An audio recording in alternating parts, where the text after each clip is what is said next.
Как гадать самому себе?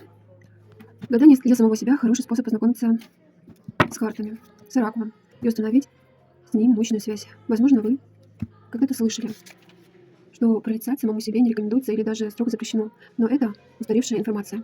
Мудрецы прошлых времен всегда получали послания и знаки свыше. К этим же высшим силам можете обратиться и вы через эту колоду.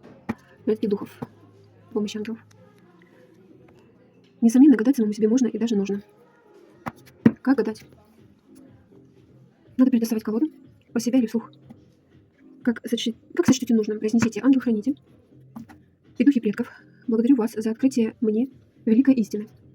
Затем возьмите карты, положите их аккуратно стопкой, так, чтобы она лежала поверх другой.